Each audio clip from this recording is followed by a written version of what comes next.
एक test schedule हमने जो अपना बनाया था, जिसके अकॉर्डिंगली आप चलोगे कोई 6 फ़ेब तक अगर चलना चाहोगे तो पेपर पास करने के लिए, वरना इम्पोज आप लोगों पे नहीं है। ठीक हो गया। मेरा इम्पोज जो थे वो मैंने टेस्ट ले लिए। अब ये रिवीजन प्लान है।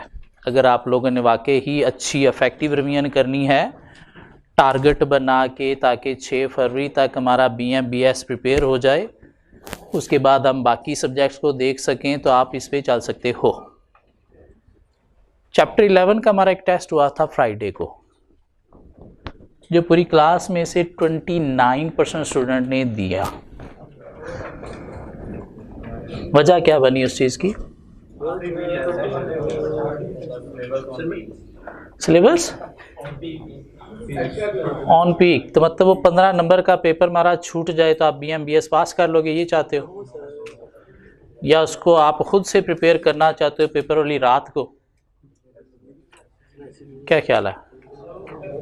कल हमारा चैप्टर 11 का टेस्ट दोबारा होगा। चैप्टर 11 का मैं पूछ नहीं रहा, बता रहा हूँ, कल टेस्ट दोबारा होगा चैप्टर 11 का, और ड्यूरिंग क्लास होगा, क्लास के अंदर चैप्टर 11 का टेस्ट। वो 15 नंबर बहुत इंपॉर्टेंट है आप लोगों के लिए। वो 15 नंबर आपका BM-BS या पास या फेल डिसाइड करवाएंगे, क्योंकि वो 15 नंबर रटा है। अगर हमने पूरे ले लिए तो बाकी 35 मार्क्स लेना औखा काम नहीं है।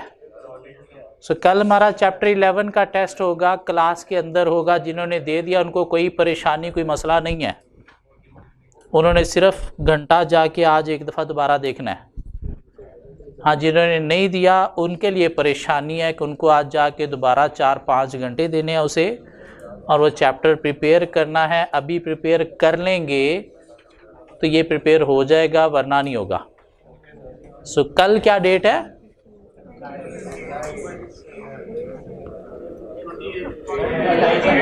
और यहाँ पे हमारा टेस्ट हो रहा है चैप्टर 11 का, कल क्लास में टेस्ट होगा।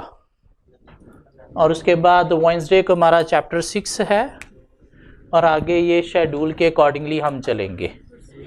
किसी को कोई मसले मसाइल है तो प्लीज़ उसे मैनेज कर लीजिएगा। ठीक हो गया?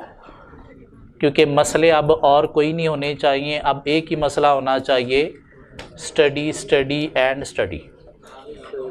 आज 27 ऑफ जैन है और 2 मार्च को शायद आपका पहला पर्चा है, ऐसी बात है।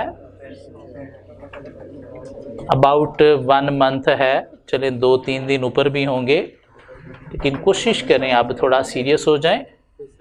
डेली बेसिस पे 8 घंटे नींद के निकाल के, 8 घंटे नींद के निकाल के, बाकी अब आपको खाते हुए भी पढ़ना चाहिए, कुछ भी करते हुए पढ़ना चाहिए। कोशिश करें अब स्टडी स्टडी स्टडी होनी चाहिए। वापस आगे चैप्टर 9 में हम चैप्टर 9 में अभी तक हम वर्क ग्रुप को डिफाइन कर चुके हैं। वर्क ग्रुप की 2 टाइप्स, फॉर्मल इनफॉर्मल, डिफरेंशिएट कर चुके हैं कुछ 6-7 पॉइंट्स में। टीम को डिफाइन कर चुके हैं, टीम और वर्क ग्रुप को डिफरेंशिएट कर चुके हैं। एक हम उस पर नॉलेज बेस्ड क्वेश्चन भी ऑटम 15 से कवर कर चुके हैं। एक अच्छी टीम में क्या कैरेक्टरिस्टिक्स होनी चाहिए कवर कर लिया हमने। उसके बाद हमने कवर कर लिया इंडिविजुअल अप्रोच क्या है, टीम अप्रोच क्या है, और टीम अप्रोच की सिग्निफिकेंस। कोई 5 एडवांटेजेस ऑफ टीम अप्रोच हमने पढ़ लिए और कोई 4 disadvantages of limitations of team approach भी पढ़ ली। क्या एडवांटेजेस थे टीम अप्रोच के? Sharing of information, specialisation in different areas, synergy gain, improving learning and decision making and creation of new ideas. लेकिन साथ में 4 मसलाज भी थे। Stifling of individuality, cost and time for building a team, individual potential can be ignored, danger of group pressure for management. उसके नीचे एक छोटा सा टॉपिक हमें मिला, the role of management in building team, कि मैनेजमेंट एक अच्छी टीम कैसे बिल्टअप कर सकती है। तो मैनेजमेंट एक अच्छी टीम बिल्टअप कर सकती है थ्रू 4 पॉइंट्स। क्या करना है? पहले आपने सूटेबल पीपल टीम बनाने के लिए इकट्ठे करने हैं, mean bring together suitable people for building our team. Secondly आपने क्या करना है? टीम बनाते ही अब वो परफॉर्मेंस की तरफ नहीं आ सकती, थोड़ा पेशेंस रखना है, थोड़ा टीम को टाइम अलाउ करना है ताकि वो मिल बैठ के आपस में अपने नॉर्म्स क्लियर कर सकें, अपना रोल रिस्पॉन्सिबिलिटी डिफाइन कर सकें। तो इसलिए आपने क्या करना है? थोड़ा टाइम अलाउ करना है टीम को डेवलप होने के लिए, मीन थोड़ा सा पेशेंस रखना है। थर्डली आपने क्या करना है? टीम को जो टास्क दिया था उसे असेस भी करना है कि वो अचीव किया या नहीं किया। फोर्थली आपने क्या किया कि अगर वो अचीव किया है तो आपने रिवॉर्ड देने हैं, और अगर अचीव नहीं दिया तो आपने फीडबैक प्रोवाइड करना है। तो 4 पॉइंट हैं role of management in building our team. तो क्या करना है? Bringing suitable people for making a team, allowing time to team members for develop, mean creating norms with each other. थोड़ा पेशेंस रखना है, ये नहीं कि बस टीम बनाई चलो भी परफॉर्मेंस दो, नहीं, थोड़ा पेशेंस रखना, उन्हें थोड़ा टाइम देना है, उनकी परफॉर्मेंस असेस भी करनी है, और उसके अगेंस्ट मोटिवेशन क्रिएट करने के लिए आपने रिवार्ड देने हैं या फिर फीडबैक प्रोवाइड करना है। सो वर्क ग्रुप, उसकी 2 टाइप्स, टीम और वर्क ग्रुप में difference, characteristics of successful team, individual approach, team approach, advantages limitation of team approach, और role of management in building a team. इसके नीचे गए तो हमें एक टॉपिक मिला, role of team members, role of team members by Belbin. So एक writer है बेल्विन जो क्या कहता है कि एक अच्छी टीम के लिए जरूरी है कि उसमें कोई 9 रोल परफॉर्म करने वाले लोग होने चाहिए। कितने रोल परफॉर्म करने वाले लोग होने चाहिए? 9। जरूरी नहीं 9 पीपल हों, एक बंदा एक से ज्यादा रोल भी परफॉर्म कर सकता है, लेकिन 9 रोल परफॉर्म करने वाले लोग होने चाहिए। हाँ, अगर कोई रोल मिसिंग है तो फिर टीम इफेक्टिव नहीं होगी। क्या है वो 9 रोल? उसने इनको कैटेगराइज कर दिया इनटू 3 हेड्स। कुछ रोल्स हैं डूइंग एक्टिंग से रिलेटेड, डूइंग या एक्टिंग के हेड में। कुछ रोल्स हैं प्रॉब्लम सॉल्विंग के हेड में। कुछ रोल्स हैं कंसर्न फॉर पीपल के हेड में। और डूइंग एक्टिंग से रिलेटेड 3 रोल हैं, प्रॉब्लम सॉल्विंग से रिलेटेड 3 रोल हैं, कंसर्न फॉर पीपल से रिलेटेड 3 रोल हैं, और मिला के क्या बन गए? 9 role of team members. Chapter 1 में हमने पढ़े थे 10 रोल्स ऑफ मैनेजर्स। यहाँ पे क्या है? 9 रोल्स ऑफ टीम मेंबर्स। क्या है 9 रोल? पहला क्या? इम्प्लीमेंटर, दूसरा शेपर, तीसरा कंप्लीटर या फिर finisher, plant, monitor, specialist. Monitor का एक और भी नाम है इवैल्यूएटर। और इधर 3 रोल हैं, coordinator, team worker, resource allocator. Resource allocator या इन्वेस्टिगेटर? इन्वेस्टिगेटर। एलोकेटर कहाँ पे था? चैप्टर 1 में। सो अकॉर्डिंग टू बेल्विन, एक अच्छी टीम के लिए जरूरी है कि उसमें 9 रोल परफॉर्म करने वाले पीपल होने चाहिए। जरूरी नहीं 9 पीपल हों, 1 person can perform more than 1 role. और कोई भी रोल इनमें से लीडर का नहीं है, सारे के सारे रोल किसके हैं? टीम मेंबर्स के। अब आपको देखना है कि अगर ये 9 रोल परफॉर्म करने वाले लोग टीम में हैं तो टीम इफेक्टिव होगी, और अगर कोई रोल मिसिंग है, परफॉर्म करने वाला बंदा नहीं है, तो फिर आपको क्या करना है? वो मिसिंग रोल परफॉर्म करने वाला बंदा अपॉइंट करना है या इनकरेज करना है एग्जिस्टिंग मेंबर्स को, अगर वो मोर देन 1 रोल परफॉर्म कर सकते हैं तो। क्योंकि अगर कोई रोल मिसिंग है तो फिर टीम इफेक्टिव नहीं होगी। डूइंग एक्टिंग से रिलेटेड 3 रोल हैं: इम्प्लीमेंटर, शेपर, कंप्लीटर, फिनिशर। इम्प्लीमेंटर कौन है? एक ऐसा बंदा जो क्या करेगा? टास्क को स्टार्ट करेगा। क्यों? समटाइम टीम को टास्क मिल जाता है लेकिन ये सुमुम बुकमुन हो जाते हैं, स्टेप लेते ही नहीं है, स्टार्ट करते ही नहीं है। तो एक बंदा होना चाहिए, कौन? इम्प्लीमेंटर, जो क्या करेगा? टास्क को स्टार्ट करेगा। स्टार्ट तो करता है लेकिन ये बड़ा स्लो होता है, तो इसलिए एक बंदा होना चाहिए जो टीम के अंदर एनर्जी पुट करे, मीन लोगों को इनकरेज करे कि आओ हमें ये काम करना है, लोगों को मोटिवेट करे। और वो एनर्जी पुट करने वाला बंदा कौन होगा? शिपर। सो स्टार्ट करने वाला कौन है? इम्प्लीमेंटर, और एनर्जी पुट करने वाला कौन है? शेपर। कहते एक कोई ट्रस्ट वर्थी बंदा भी होना चाहिए टीम के अंदर, जो टास्क को टिल एंड क्या करे? कंप्लीट करके छोड़े। क्यों? समटाइम टीम मेंबर टास्क को बीच में छोड़ देते हैं, तो एक बंदा होना चाहिए जो टास्क को कहाँ पे ले जाए? एंड की तरफ ले जाए। मीन वो ट्रस्ट वर्थी जो बंदा है वो कौन होगा? कंप्लीटर, फिनिशर, जो जानता है कि मैंने टास्क को कैसे कंप्लीट करना है। सो टास्क को स्टार्ट करने वाला, एनर्जी पुट करने वाला और कंप्लीट करने वाला। प्रॉब्लम सॉल्विंग से रिलेटेड 3 रोल हैं: plant, monitor, evaluator and specialist. Plant का मतलब होता है टू पुट समथिंग। प्लांट का मतलब क्या है? To put something. मतलब क्या हुआ कि समटाइम टीम मसलों में फंस जाती है, नहीं पता चल रहा क्या करना है, तो एक नया क्रिएटिव आइडिया जो देगा कि मसले का सलूशन क्या हो सकता है, वो कौन होगा? प्लांट। लेकिन इसके साथ मसला है कि आइडिया तो दे देता है, लेकिन उसके पीछे मसले के रीजन क्या थी, वो रीजन को जो है ये डिटेल में नहीं देखता। तो रीजन क्या थी मसले के पीछे, उन रीजन को एक्सप्लोर करने वाला कौन बंदा होगा?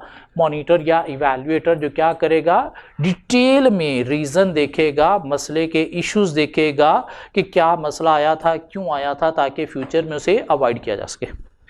सो प्लांट क्या है? क्रिएटिव आइडिया देने वाला, और मॉनिटर इवैल्यूएटर इन्वेस्टिगेट करने वाला इश्यूज, प्रॉब्लम्स को। स्पेशलिस्ट कौन है? एक ऐसा बंदा जिसके पास कोई नॉलेज है किसी स्पेशलिस्ट एरिया में, और ये स्पेशलाइज्ड वे में मसलों को रिजॉल्व करने में हेल्प देता है। लाइक कोई चार्टर्ड अकाउंटेंट है जिसके पास फाइनेंस का नॉलेज है, तो फाइनेंशियल इश्यूज को रिजॉल्व करने में हेल्प देगा। कोई आईटी स्पेशलिस्ट है जिसके पास आईटी का नॉलेज है, तो टेक्नोलॉजी के थ्रू मसला रिजॉल्व करने में हेल्प देगा। कोई इंजीनियर है जिसके पास प्रोडक्शन का नॉलेज है, तो ये प्रोडक्शन के मसलों को रिजॉल्व करने में हेल्प देगा। लेकिन ये क्या होता है? किसी एक आध एरिया में ही स्पेशलिस्ट होता है और उसी एरिया में ही फोकस करता है, बाकी एरियाज में इंटरेस्ट नहीं लेता। सो टास्क को स्टार्ट करने वाला इम्प्लीमेंटर, एनर्जी पुट करने वाला शेपर, टिल एंड कंप्लीट करने वाला कंप्लीटर, फिनिशर, और एक क्रिएटिव आइडिया मसलों को रिजॉल्व करने वाला प्लांट, डिटेल ओवरव्यू लेने वाला मसले का, इश्यूज देखने वाला मॉनिटर इवैल्यूएटर, और स्पेशलाइज्ड नॉलेज के थ्रू मसला रिजॉल्व करने वाला स्पेशलिस्ट। कंसर्न फॉर पीपल से रिलेटेड 3 रोल हैं: coordinator, team worker, resource investigator. Coordinator कौन है? जो लोगों को इनकरेज करेगा to focus on the work rather than personal issues. Mean आपस में कोई मसले आ रहे हैं तो कोऑर्डिनेटर क्या करेगा? उनको इनकरेज करेगा कि क्या करो, काम पे फोकस करो, अपने पर्सनल इश्यूज को छोड़ दो। मीन काम कैसे होगा? Through coordination, through support with each other. लेकिन दूसरों को सुनता नहीं है, बस क्या करता है? काम काम काम, फोकस करो फोकस करो फोकस करो। तो दूसरों को सुनने वाला कौन बंदा होगा बीच में? Team worker. क्यों? दूसरों को सुनना भी जरूरी है। क्यों? लोग जब बातें अपनी सुनाते हैं, अंदर की भड़ास निकालते हैं, तो इससे भी उनके दिमाग क्लियर होते हैं और उससे भी विलिंगनेस अचीव होती है। तो इसलिए बीच में एक सुनने वाला बंदा भी होना चाहिए, और वो कौन है? Team worker. रिसोर्स इन्वेस्टिगेटर कौन है? जो क्या करेगा? लोगों के नॉलेज को अपडेट करेगा, कैसे इंडस्ट्री मार्केट से नया नया नॉलेज लेके लोगों के साथ शेयर करेगा, देखेगा कैसे इनको नई चीज़ें बताई जा सकती हैं, कैसे इनके नॉलेज को अपडेट किया जा सकता है। कि नॉलेज अपडेट होगा तो उससे ह्यूमन रिसोर्सेज बेटर वे में यूटिलाइज होंगे। सो ये लोगों को इनकरेज करने वाला है to focus on the task rather than personal issues. ये लिसनर है, ताकि सुनने के बाद लोगों को जो है वो सेटिस्फाई कर सके, और ये आइडियाज़ जो हैं वो दूसरों के साथ शेयर करने वाला, ताकि नॉलेज को क्या किया जा सके? अपडेट किया जा सके। सो टास्क को स्टार्ट करने वाला, एनर्जी पुट करने वाला, टिल एंड कंप्लीट करने वाला, एक क्रिएटिव सॉल्यूशन बताने वाला, इश्यूज की डिटेल देखने वाला, नॉलेज के थ्रू स्पेशलाइज्ड वे में प्रॉब्लम रिजॉल्व करने वाला, एनकरेज करने वाला to focus on task, listener, और sharing new ideas with the team members. हम पढ़ते हैं क्या है ये 9 रोल, और हर रोल के साथ एक एक मसला भी है। देखते हैं वो मसला क्या हो सकता है। On page so team roles, he identified 9 types of behavioural characteristics that a team member should have between them. An individual may have more than one behavioral characteristics, which mean that a team can possess all 9 characteristics without the need for having 9 team members. और 3 group में उसने categorise कर दिया: doing acting, getting things done, or encourage other to do it, problem solving and thinker, finding answer to the problems, and concern for people, skills in bringing the team together by showing concern for others, by helping others, or through communicating well with others and showing a concern for a team as a unit. None of these 9 role is the role of team leader. The coordinator in a team may be the team leader, but this is not necessary mean team members के role हैं, leader के नहीं। क्या है 9 role? Doing acting से related, implementer, a well organised and predictable person. He takes basic idea and make them work. लेकिन इसके साथ मसला है, he can be slow. तो फिर एनर्जी पुट करने वाला बंदा बीच में होना चाहिए, और एनर्जी कौन पुट करेगा? Shaper, a person with energy and full of action. He challenges other members of the team to move forward and make progress. Mean need for achievement वाला कोई बंदा होना चाहिए, जो क्या करेगा? दूसरों को बाय एग्जाम्पल जो है वो इंस्पायर करेगा, ताकि काम को फुल पोटेंशियल पे किया जा सके। लेकिन इसके साथ मसला है, however he can be insensitive to the feeling of others. मैं समझता है कि बाकी सारे भी शायद जो है इसी तरह से एनर्जी फुल हैं, काम करना चाहते हैं, मीन लोगों की फीलिंग को जो है वो समझता नहीं है, मीन समझता नहीं है लोग मोटिवेटेड हैं या नहीं है। Completer, finisher, a person who is reliable in seeing a task through to the end and getting it finished. He sort out some minor problem and makes sure that everything is working well. However, he can worry too much and may not trust other people. Mean खुद से complete करने की कोशिश करता है, दूसरों को साथ लेके नहीं चलता। तो हर रोल के साथ कुछ ना कुछ मसले हैं। इम्प्लीमेंटर के साथ मसला है कि ये स्लो होता है, शेपर के साथ मसला है insensitive about feeling of others, और कंप्लीटर फिनिशर के साथ मसला है do not trust other, wanting to control thing by himself, mean खुद से कंट्रोल करने की कोशिश करता है। प्लांट क्या है? Person who solves difficult problem with original and creative ideas. However, he is a poor communicator and may ignore detail, mean detail नहीं देखता कि मसला आया क्यों था। तो डिटेल कौन देखेगा? Monitor, evaluator, a person who sees the big picture, he think accurately and carefully about issues. However, he may lack energy and an ability to inspire other people, लेकिन ये दूसरों को इंस्पायर नहीं करता, बस सिर्फ मसले निकाल के दे देता है। Specialist, a person who is driven by a pursuit of knowledge and information. Pursuit mean इसके पास कुछ कम्बिनेशन है नॉलेज का, इंफॉर्मेशन का, and wants to go into detail. Mean specialised way में मसले को रिजॉल्व करना जानता है। The specialist role is a behavioural characteristics rather than functional specialism. The specialist role is a behavioural characteristics rather than functional specialism. मतलब क्या कि ये लीडर नहीं है टीम मेंबर ही। मीन लीडर नहीं है, टीम मेंबर नहीं है, मीन किसी फंक्शन डिपार्टमेंट का बंदा नहीं है, टीम का पार्ट है। टीम का पार्ट है तो अल्टीमेटली क्या है, लीडर नहीं है, चीजें इंपोज करने वाला नहीं है। However, he becomes an expert in some key areas and will solve problem in those areas only.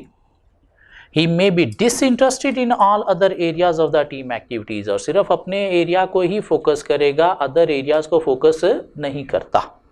So implementer के साथ मसला है कि ये स्लो है, शेपर के साथ मसला है कि ये insensitive about feeling of others है, कंप्यूटर फिनिशर के साथ मसला है does not trust other, want to control by himself.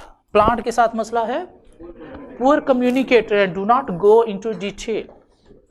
और मॉनिटर इवैल्यूएटर के साथ मसला है lack energy and inspiration for others.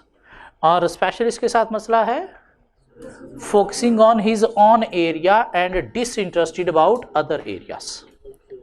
Coordinator are respected leader who helps everyone else in the team to focus on their particular task. Mean आपस के मसले छोड़ के कॉन्फ्लिक्ट्स को रिजॉल्व करवाने वाला, मीन सिर्फ टास्क पे फोकस करवाने वाला। However, he may be seen as wanting to control things too much, लेकिन टास्क पे फोकस करता है। लोगों के बीच में मसला आया क्यों है उनको बिल्कुल नहीं सुन रहा, बस ये मिट्टी पाओ, इधर आओ मिट्टी पाओ, ये देखो, मैं लोगों को सुन नहीं रहा तो उसे फिर शायद मोटिवेशन विलिंगनेस क्रिएट नहीं होगी। तो सुनने वाला कौन होगा? Team worker, a person who cares for individual and the team and who is a good listener. He works hard to resolve a social problem between other team members. However, he may find it hard to take difficult decision, लेकिन too much concern for people वाला है, sometime objective से हट जाता है। Resource investigator, a person who explore new ideas and possibilities with enthusiasm and discuss them with other, a good networker. However, he may be over optimistic, लेकिन बहुत ज़्यादा positive सोच वाला है and may lose energy after an initial period of enthusiasm, और अगर लोगों की तरफ से सपोर्ट नहीं मिल रही तो इसलिए फिर एनर्जी लूज कर जाता है after some time. So coordinator के साथ मसला है, क्या मसला है? Wanting to control thing too much, do to others. Next क्या है? टीम वर्कर के साथ मसला है डिफिकल्ट टू मेक या hard to make important objective oriented decisions. और रिसोर्स इन्वेस्टिगेटर के साथ मसला है over optimistic and lose energy after some time. Past में एग्जामिनर 2 दफा ये मॉडल टेस्ट कर चुका है, रटा। एक दफा उसने कहा कोई से 6 रोल्स नाम दे के उनके एक एडवांटेज और एक डिसएडवांटेज लिख दें। एडवांटेज क्या था जो इनकी डेफिनेशन है, और डिसएडवांटेज क्या है जो नीचे हमने बता दिया। एक दफा उसने क्या किया, इनके अंदर से कोई 5-6 के नाम खुद दे दिए कि सिर्फ यही 6 के आपने क्या करना है, एक एडवांटेज और एक डिसएडवांटेज लिखना है। तो दोबारा भी टेस्ट हो सकता है। पास्ट में ये टेस्ट हुआ है कोई 2 अटेम्प्ट पहले, स्प्रिंग 18 में 3 अटेम्प्ट पहले, तो काफ़ी अरसा हो गया, एग्जामिनर टेस्ट कर सकते हैं। इसका मॉनिटर और मिर्जबर्ग का मॉनिटर थोड़े डिफरेंट है। इसका मॉनिटर क्या है? प्रॉब्लम की डिटेल जो है वो देखना। उसका मॉनिटर क्या था? एनवायरनमेंट को एनालाइज करना, मीन एनवायरमेंटल एनालिसिस वाला था। सो 9 रोल हैं, डूइंग एक्टिंग से related implementer, shaper, finisher, completer, problem solving से related, plant to put something, नया आइडिया देने वाला, मॉनिटर इवैल्यूएटर एंड स्पेशलिस्ट, और कंसर्न फॉर पीपल से रिलेटेड 3 रोल हैं, coordinator, team worker and resource investigator. क्या कहता है? Managing a team using the ideas of Belbin, he suggested that in a successful team The team should have a balance of 9 roles amongst the team members, and team members should understand their role in the team, work to their strength and try to manage their weaknesses. Mean एक अच्छी team के लिए ज़रूरी है कि 9 role perform करने वाले लोग होने चाहिए, हर टीम मेंबर अपना रोल अंडरस्टैंड करता हो, अपनी स्ट्रेंथ पे काम करे और मिनिमाइज करे किस चीज़ को, वीकनेस को. The manager can assess the role or roles played by each team member and look for roles that the current team members do not fulfill. Questionnaires have been developed that enable individuals to assess which behavioral characteristic or characteristics they have. Mean इसके लिए आप questionnaire mean different questions लिख के उनके team work member से answer लेके identify कर सकते हो कि कौन क्या रोल परफॉर्म करने के काबिल है या नहीं है. And have which team roles they can perform well, their gap should then be filled. Mean अगर कोई रोल परफॉर्म करने वाला बंदा नहीं है तो क्या करना है, ये 3 पॉइंट हमने लर्न करने हैं. Recruiting new members to the team, missing role के लिए क्या करना है, नया मेंबर रिक्रूट करना है. या encouraging existing team members to fulfil the missing role if possible. Existing में से देखो अगर कोई परफॉर्म कर सकता है मिसिंग रोल तो वो आपने एनकरेज करना है. या फिर देखना है कि अगर एक बंदा एक रोल परफॉर्म करने वाला है और बाहर से हमें कोई एक बंदा ऐसा मिल सकता है जो ये रोल साथ मिसिंग रोल भी परफॉर्म कर सकता है, तो फिर हमें क्या करना चाहिए, रिप्लेस कर देना चाहिए एग्जिस्टिंग टीम मेंबर्स को. तो अगर कोई रोल मिसिंग है तो क्या करना है, recruiting new members for the missing role, encouraging existing member to perform the missing role, या replacing existing member with new members who will perform the missing role if necessary. So 9 role हमने रटा लगाने हैं, 9 डब्बास, और and वाले ये 3 point हमने रटा लगाने हैं कि अगर कोई रोल मिसिंग है तो क्या करना है, रिक्रूट, एनकरेज एग्जिस्टिंग या फिर रिप्लेसिंग द एग्जिस्टिंग मेंबर्स. इससे नेक्स्ट पेज पे गए तो एक टॉपिक हमें मिला टीम फॉर्मेशन, उसको छोड़ के उससे नेक्स्ट पेज पे हमें एक बहुत ईजी टॉपिक मिलेगा, difference between affective and ineffective team. एक अच्छी और गंदी टीम में डिफरेंस क्या हो सकता है, on page 148, difference between affective and ineffective team. कहते हैं वो टीम जो अपना टास्क सक्सेसफुली अचीव कर रही है वो होगी अफेक्टिव, और जो अपना टास्क सक्सेसफुली अचीव नहीं कर रही वो क्या है, इनअफेक्टिव. और अगर एक टीम ने अपना टास्क पार्शली अचीव किया है, फुली अचीव नहीं किया, तो क्या वो इफेक्टिव होगी, नहीं, वो भी इनअफेक्टिव है. क्यों, टारगेट आपने चाहे आधा अचीव किया है चाहे नहीं किया है, बात एक बराबर ही है. क्या ख्याल है, 49 पे पेपर फेल है या 2 नंबर पे फेल है, वो फेल ही है. तो पार्शली नहीं, फुली अचीव करने वाली टीम क्या होगी, सक्सेसफुल. कहते हैं सक्सेसफुल टीम कौन सी होगी, इफेक्टिव टीम कौन सी होगी, जहां पे डिसीजन मेकिंग कलेक्टिव होती है. इनअफेक्टिव टीम क्या होगी, जहां पे decision making imposed by certain people होती है. अफेक्टिव टीम क्या होगी, जहां पे अच्छी communication, free flow of information है. इनअफेक्टिव टीम क्या होगी, जहां पे poor communication, blockages in communication, hurdles in communication, mean आपस में इंफॉर्मेशन शेयर नहीं की जा रही. अफेक्टिव टीम क्या होगी, जिसमें लोग एक दूसरे के साथ कोऑपरेट करेंगे. कोऑपरेट का मतलब क्या है कि अगर एक बंदा एब्सेंट है तो दूसरा उसका काम करेगा, मीन स्विच करेंगे from one task to another. Ineffective team क्या है कि जहां पे लोग एक दूसरे को कोऑपरेट नहीं करेंगे, वो बंदा एब्सेंट है तो भाड़ में जाए, अपना काम खुद ही देखेगा, मैं क्यों करूं. और अगर आपने अपना कर लिया, उसने नहीं किया क्योंकि वो एब्सेंट था, तो क्या टीम का ऑब्जेक्टिव मीट हुआ, नहीं. तो इसलिए इफेक्टिव टीम क्या है, जहां पे लोग कोऑपरेट करते हैं, स्विच करते हैं रूटीन टास्क से दूसरे टास्क की तरफ भी if requirement require. Effective team क्या है, जिसमें कन्फ्लिक्ट होते हैं, और कौन से होते हैं, कंस्ट्रक्टिव. कंस्ट्रक्टिव कन्फ्लिक्ट कौन से हैं, वो कन्फ्लिक्ट जो अराइज हुए हैं ड्यू टू रोल रिस्पॉन्सिबिलिटी या ऑब्जेक्टिव ऑफ द टास्क, जो लोग फुली बैठ के रिजॉल्व करेंगे, जहां से रोल रिस्पॉन्सिबिलिटी क्लियर होंगे, अच्छे रिलेशनशिप आपस में क्रिएट होंगे, क्यों, एम्बिग्युइटीज खत्म होंगी. और ये होना ज़रूरी है, अच्छी बात है. कन्फ्लिक्ट से ही क्रिएटिविटी आती है, कन्फ्लिक्ट से ही टीम स्पिरिट क्रिएट होता है. इनअफेक्टिव टीम क्या है, जिसमें कन्फ्लिक्ट या तो होते ही नहीं है, या होते हैं तो कंस्ट्रक्टिव नहीं, डिस्ट्रक्टिव. डिस्ट्रक्टिव क्या है? ऑब्जेक्टिव की वजह से नहीं, रोल रिस्पॉन्सिबिलिटी की वजह नहीं, पर्सनालिटी क्लैशेस, पर्सनल ग्रजेस जो कभी भी फुली रिजॉल्व नहीं होते और उसे कोई टीम स्पिरिट क्रिएट नहीं होता। तो इफेक्टिव टीम में कंस्ट्रक्टिव कन्फ्लिक्ट होते हैं जो रिजॉल्व होने से टीम स्पिरिट हाई होता है, रोल रिस्पॉन्सिबिलिटी क्लैरिटी होती है। इनफेक्टिव टीम में डिस्ट्रक्टिव कन्फ्लिक्ट होते हैं, पर्सनल इश्यूज जो कभी भी फुली रिजॉल्व नहीं होते, टीम लॉयल्टी क्रिएट नहीं होती। अफेक्टिव टीम में लोग क्या करते हैं? एक दूसरे को सपोर्ट करते हैं। तो ये ऊपर जो पॉइंट था कोऑपरेट करते हैं, तो कोऑपरेट और सपोर्ट में डिफरेंस क्या हुआ? कॉर्पोरेट में वो कहता है कि अगर एक बंदा एब्सेंट है तो आप उसका काम करोगे। सपोर्ट का मतलब क्या है कि अपने काम के साथ साथ उसे भी सपोर्ट करोगे, हेल्प आउट करोगे ताकि वो भी अपना काम कंप्लीट कर सके। मीन इसमें आप फुली स्विच नहीं कर रहे, अपने काम पे फोकस है लेकिन साथ दूसरे को भी सपोर्ट कर रहे हो। जबकि कॉर्पोरेशन में क्या था कि आप स्विच कर रहे हो अपने टास्क से दूसरे के टास्क की तरफ भी अगर वो एब्सेंट है तो। इनफेक्टिव टीम में लोग एक दूसरे को सपोर्ट नहीं करते, अपने काम पे फोकस है, दूसरा अपना काम खुद ही देखे, और अगर उससे नहीं हुआ तो क्या ऑब्जेक्टिव मीट हुआ? नहीं।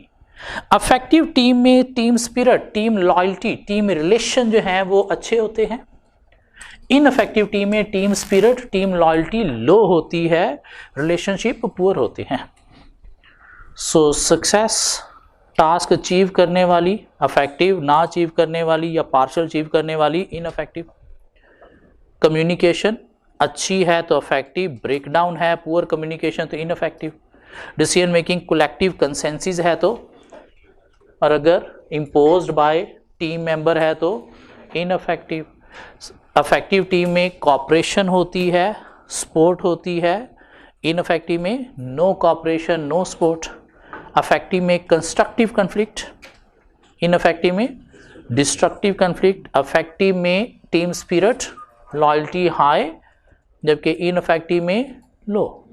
तो रट्टा लगाने की ज़रूरत नहीं है, जस्ट एक दफ़ा रीड करके अगर हम हेडिंग सिर्फ लर्न कर लें कि क्या हेडिंग है तो खुद से पॉइंट लिखे जा सकते हैं 4-5 नंबर के लिए, difference between affective and ineffective team. एक टीम की परफॉर्मेंस को कैसे इवैल्यूएट किया जाता है? तो कोई 3 वेज हैं टीम की परफॉर्मेंस को इवैल्यूएट करने के। 3 वेज के थ्रू टीम की परफॉर्मेंस को इवैल्यूएट किया जाता है।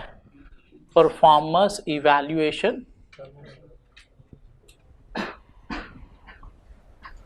ऑफ टीम क्या है? 3 ways, 3 E's stands for economy, efficiency and effectiveness. So team की परफॉर्मेंस को इवैल्यूएट मेजर करने के 3 वेज हैं, इकोनॉमी, एफिशिएंसी, इफेक्टिवनेस। इकोनॉमी का मतलब क्या होता है? Lowest cost. कि अगर टीम ने अपना ऑब्जेक्टिव लोएस्ट कॉस्ट में अचीव किया है तो टीम ने क्या किया है? इकोनॉमी अचीव की है, मीन परफॉर्मेंस अच्छी है। कैसे देखा जाता है? टीम को एक बजट टारगेट दिया जाता है तो आप क्या करते हो? एक्चुअल को बजट के साथ कंपेयर करके देखते हो कि अगर एक्चुअल बजट से कम है। सब ने मारा है, मुझे ना अफसोस है ना खुशी है, क्योंकि मैं खुशकिस्मत हूँ कि मैंने एक भी किस्त नहीं देखी।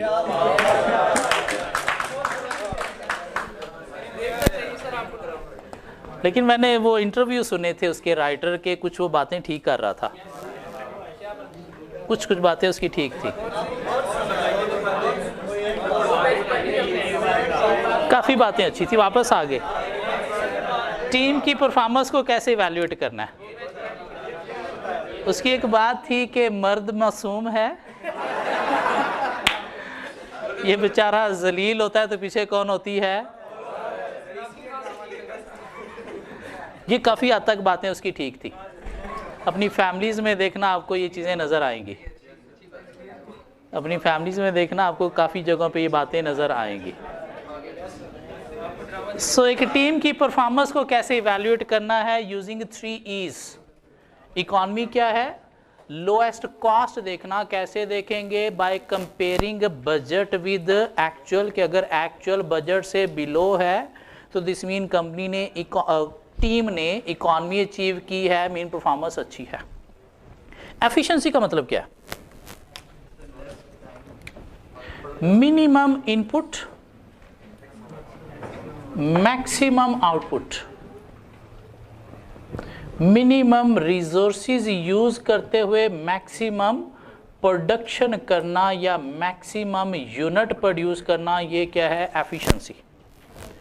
मिनिमम लेबर टाइम यूज करके ज़्यादा यूनिट्स आपने प्रोड्यूस किए हैं, तो ये क्या है? एफिशिएंसी। मिनिमम मटेरियल यूज करके आपने ज़्यादा गुड्स प्रोड्यूस किए हैं, तो ये क्या है? एफिशिएंसी। कम बंदे यूज करके ज़्यादा यूनिट आपने ज़्यादा आउटपुट दी है, तो ये क्या है? एफिशिएंसी। तो देखना अपनी टीम ने मिनिमम इनपुट यूज करके मैक्सिमम आउटपुट दी है, तो क्या है? एफिशिएंसी परफॉर्म किया। इफेक्टिवनेस का मतलब क्या है? ऑब्जेक्टिव मीटिंग, कि अगर टीम को जो टास्क दिया गया था वो ऑब्जेक्टिव उसने मीट किया है, तो टीम क्या है? इफेक्टिव है। अगर वो ऑब्जेक्टिव मीट नहीं किया तो टीम क्या है? इफेक्टिव नहीं है। हम ऑब्जेक्टिव दोनों तरह के हो सकते हैं, क्वांटिटेटिव भी हो सकते हैं, क्वालिटेटिव भी हो सकते हैं। क्वांटिटेटिव क्या है? कि आपने एक टारगेट दिया, भी इतनी यूनिट्स आपने प्रोड्यूस करने, और अगर वो प्रोड्यूस हो गए तो इफेक्टिवनेस है। क्वालिटेटिव क्या हो सकता है? कि भाई इतनी आपने क्या करना है? डिफेक्टिव यूनिट्स कम प्रोड्यूस करने हैं, इतनी आपने क्वालिटी इंप्रूव करनी है, या इतना आपने कस्टमर सर्वे को क्या करना है? इम्प्रूव करना है। तो ये क्या है? Qualitative objective. और अगर वाकई ही कस्टमर सर्वे जो है वो इम्प्रूव हुआ है, डिफेक्टिव यूनिट्स कम हुए हैं, तो ये क्या है? Effectiveness in terms of qualitative term. Quantitative नहीं, क्वालिटेटिव मीन डिफेक्टिव यूनिट्स को कम करना या फिर कस्टमर सर्वे को इम्प्रूव करना, तो ये क्या है? Qualitative targets. नहीं, सेल टारगेट मीट करना, number of units in production जो है वो टारगेट मीट करना, तो ये क्या है? क्वांटिटेटिव। सो टीम की परफॉर्मेंस को मेजर करने के 3 वेज हैं: economy, lowest cost, efficiency, minimum input maximum output, और इफेक्टिवनेस मीटिंग क्वालिटेटिव और क्वांटिटेटिव टारगेट्स या ऑब्जेक्टिव। सो क्या कहता है on page 148? Measuring and evaluating team performance is one of the tasks of management and is necessary when there is a system of team incentive and reward. जो incentive reward motivation तब लाएंगे जब आप performance को major करोगे। तो कैसे major करना है? 3 वेज हैं। Economy, the success of the team और work group in controlling its cost. Cost control may be judged by comparing actual spending with planned spending limit. There is often a spending limit for each work group or team in the annual budget for organization, mean comparing budget with the actual. Efficiency, the amount of resources used for the task that have been achieved. अगर minimum use करके आपने maximum output produce की है तो efficiency है। For example, the productivity of a work group may be measured by a output per number of the team during a period of time, or the output per labor hours increase हुई है तो efficiency है। Alternatively, productivity may be measured by the sale achieved per number of team. Mean आपकी cell suppose 10 लोग हैं और अगर 10 लोगों ने पहले से ज़्यादा सेल जनरेट की है, दिस मीन ये क्या है? एफिशिएंसी है। For example, annual sale revenue per member of the sale team. तो इकॉनमी मेजर करेंगे कैसे? Comparing actual expenditure with plan budgeted. Efficiency measure करेंगे number of output per employ या फिर नंबर या sales volume per sale team member. Effectiveness क्या है? The success in achieving goal, target, objective, short term या long term जो भी हैं। Targets may be quantitative, the volume of work achieved are the size of result, mean sale का आपने target दिया या नंबर ऑफ यूनिट प्रोड्यूस करने का टारगेट दिया। या qualitative, the output in terms of quality, percentage of rejected item जो पहले से रिड्यूस हुई है तो क्वालिटेटिव टारगेट है। Level of customer satisfaction, mean customer survey improve हुआ है तो क्वालिटेटिव है। या आपने एक टारगेट दिया ये आज के दिन में ही कंप्लीट करना है, और अगर वो आज के दिन में कंप्लीट हो गया तो ये क्या है, टाइम स्केल का टारगेट, तो ये भी क्या है, affectiveness, like target date for completion. So जो कैसे हम मेजर कर सकते हैं टीम की परफॉर्मेंस को, इकॉनमी, एफिशिएंसी, अफेक्टिवनेस से। जब कहते हैं कि चौथा वे भी है जॉब सेटिस्फैक्शन, कि अगर एम्प्लॉय जॉब से सेटिस्फाइड हैं तो अल्टीमेटली कब होते हैं, जब उनकी परफॉर्मेंस अच्छी होती है, दिस मीन टीम की परफॉर्मेंस अच्छी है। लेकिन वो अच्छा वे नहीं है, क्योंकि कुछ लोग मुतमिन डैश भी होते हैं, अचीव कुछ नहीं कर रहे होते लेकिन सेटिस्फाइड होते हैं, जो मैनी ऑफ सीए स्टूडेंट्स भी हैं, अच्छे रिजल्ट शो नहीं कर रहे होते लेकिन सेटिस्फाइड होते हैं, कोई टेंशन नहीं होती। और आजकल के दिनों में भी वो वैसे ही चल रहे होते हैं जैसे इस सेमेस्टर के पहले मंथ में थे। मीन बस क्लासेस ले ली इतना काफ़ी है, बल्कि आधे तो अब क्लासेस लेने भी नहीं आ रहे, उनके बहुत सारे मसले हैं क्लासेस के अलावा। कुछ को मसला है कि मैंने 3 पेपर उठाए हुए हैं, स्ट्रेस है, कुछ को मसला है ठंड आ गई मुझसे सुबह उठा नहीं जाता और इन्होंने जाके पेपर देना है इस नीयत के साथ कि हम पास कर लेंगे। कुछ को मसला है कि मेरा फलां फ्रेंड जो क्लास में जा रहा है तो मैं ना भी जाऊं तो खैर है, क्यों इससे पूछ लूँगा क्या हुआ है, ये भी मसला है, क्यों ये जा रहा है तो मैं क्यों जाऊं, मैं उतनी देर सो लेता हूँ, क्यों, मैं नेस्ती हूँ, मुझे जाने की ज़रूरत नहीं है। और ये क्या है, सुसाइड है। स्पेशली आखिरी मंथ में क्लासेस ना लेना, जहाँ पे बहुत ज़्यादा टीचर सिलेबस कवर कर रहे होते हैं, जहाँ पे आपको मेनली बता रहे होते हैं पेपर आपने पास कैसे करना है, क्या चीज़ अटैम्प्ट कैसे करनी है, और ये समझते हैं कि हम बड़ी तोप चीज़ हैं, हम तो ज़िंदगी में कभी ऐसे काम किए ही नहीं था जैसे ये बता रहे हैं, हम खुद से कर लेंगे, और कोशिश भी करते हैं लेकिन कामयाब नहीं हो पाते। कोशिश करें, ये सीए के अंदर काफ़ी चीज़ें ऐसी हैं जो आपने पहले ज़िंदगी में नहीं पढ़ी हुई। एक क्लास मिस करने से आपकी ज़िंदगी मुश्किल में आती है, क्लास लोगे तो वो चीज़ आपके लिए ईजी हो जाती है। सो क्या हमने कवर कर लिया अभी तक चैप्टर 9 में, अफेक्टिव इनअफेक्टिव टीम, टीम की परफॉर्मेंस कैसे मेजर करनी है, एक अच्छी टीम के अंदर रोल्स क्या होने चाहिए, टीम और वर्क ग्रुप में डिफरेंस, एक अच्छी टीम की कैरेक्टरिस्टिक्स क्या हैं, वर्क ग्रुप 2 तरह के होते हैं, फॉर्मल, इनफॉर्मल, और टीम अप्रोच अगर है तो उसके फ़ायदे क्या हो सकते हैं, नुकसान क्या हो सकते हैं। कोई 2-3 छोटे-छोटे टॉपिक और रह गए इस चैप्टर में, होपफुली हम नेक्स्ट लेक्चर में कवर करेंगे। कल हम चैप्टर 11 का टेस्ट दे रहे हैं ड्यूरिंग क्लास, साथ हम आगे पढ़ेंगे भी चैप्टर 9 और साथ हम चैप्टर 11 का कल क्लास में टेस्ट देंगे। 15 नंबर बहुत इम्पोर्टेंट हैं, बहुत इम्पोर्टेंट है। सो प्लीज़ आज जाके दोबारा उसे कवर करें और कल आके टेस्ट दे दें।